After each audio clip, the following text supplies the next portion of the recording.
Oi, meu nome é Linda Alva, eu sou psicanalista e hoje eu quero falar sobre criação de filhos. Eu não atendo crianças, mas os adultos que chegam até o consultório trazem dúvidas recorrentes a esse respeito e hoje eu quero conversar sobre elas.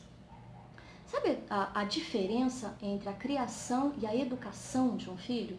Olha só, a criação de um filho, ela diz respeito a todo o cenário de funcionalidade da vida dele. Ou seja, quando eu crio um filho, eu ofereço a ele boa alimentação, eu ofereço um bom colégio, roupas, um teto, enfim, tudo o que vai garantir a sobrevivência física, funcional da vida dele.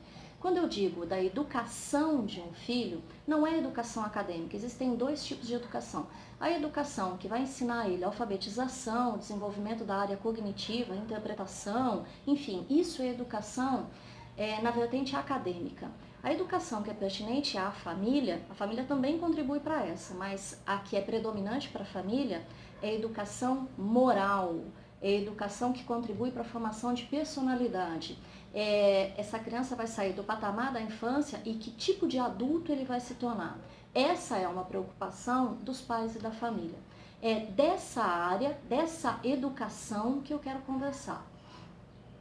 Tem uma linha psicanalítica que ela é voltada muito para o acolhimento e atendimento à criança, que é a linha winnicottiana, foi muito analisada pela Melanie Klein, foi muito analisada pela Anna Freud também, e essas pessoas, esses especialistas, disseram o seguinte, em linhas gerais, né, trocando em miúdos, eles falam que uma criação, uma educação permissiva, ou seja, aquela que permite tudo, aquela que a criança tudo pode, ela é tão prejudicial, tão nociva, quanto uma educação violenta, que é pautada em agressividade, em violência física, psicológica ou verbal.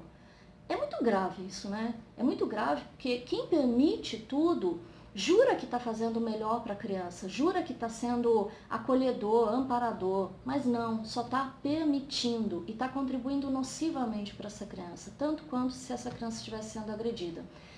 Lá na frente é que a gente vai computar esses resultados. Bom, o que acontece com essa educação permissiva? Uma criança, principalmente na primeira infância, ela não tem a mais remota condição de decidir tudo para a vida dela. Uma criança de 2, 3 anos, que ela que decide o que ela quer vestir, ela decide o que ela quer comer, onde ela deseja estar, com quem ela deseja estar. Tudo deve ser feito na hora em que ela determina. Ela não tem condição de fazer essas escolhas, né? E o que é pior, ela sabe disso. Ela só está sendo regida pelo exercício do desejo. E ela também deseja, de forma inconsciente, que o adulto vete o que não for conveniente ou propício a ela.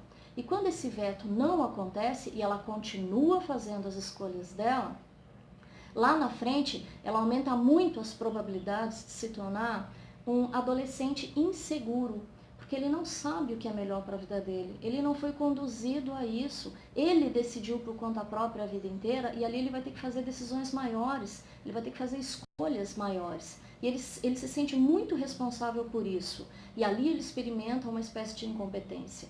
Bom, depois esse mesmo adolescente a tendência é que ele se torne um adulto voluntarioso, um adulto introspectivo, pouco sociável e com baixíssima resistência à frustração. Na infância, na primeira infância, ele não desenvolveu mecanismos para lidar com o não, recursos, ferramentas psicoemocionais para ser contrariado e entender que a contrariedade faz parte, que nem tudo o que eu desejo é possível, da forma como eu desejo, principalmente.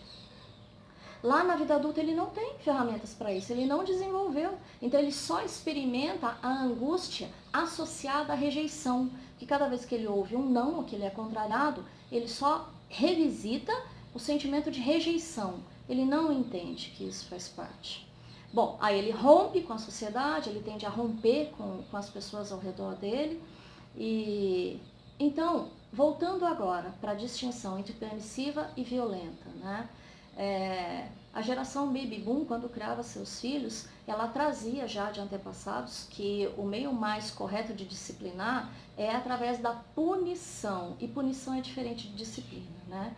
Apresentar a criança a disciplina é convidá-la à reflexão, a entender que o que ela cometeu foi um desvio comportamental e que não é bem-vindo. Então, isso está associado à disciplina e uma educação conveniente para que ela receba em casa, através de quem a ama e quem a protege. A criação violenta a convida ao terrorismo, ao sofrimento, vindo de quem deveria protegê-la. Então, é antagônico para o inconsciente dessa criança e nocivo também. Bom, fazendo todas essas distinções, levando em consideração que eu não sou especialista em crianças, só quero falar sobre teoria, os adultos eles não podem ser pautados pelo medo de errar, não podem ser pautados pela culpa do pai que fica pouco tempo com a criança e quando eles estão juntos ele quer promover o cenário mais harmonioso possível. Ele precisa se conscientizar que a responsabilidade pela terceirização da educação do seu filho vai trazer sérias consequências. Nós não podemos achar que nós podemos terceirizar a educação de caráter para a escola, para os avós, para a televisão, para o computador. Nenhum desses vai desempenhar o papel necessário, porque o papel de pai e mãe é intransferível. A criança não pode ser órfã de pais vivos. Né? Eu ouvi recentemente um pai dizendo, nossa, que bom que agora existem desenhos educativos para as crianças. As crianças, por mais que elas fiquem em frente à televisão, o desenho sempre traz um senso moral, sempre traz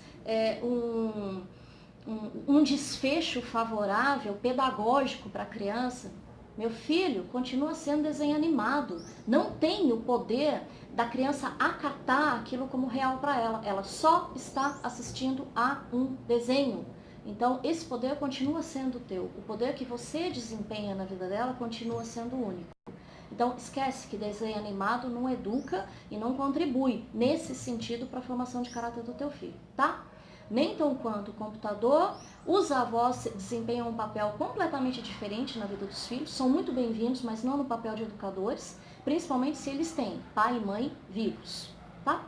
Bom, então é isso, espero que tenha agregado, acrescentado alguma coisa. Um abraço.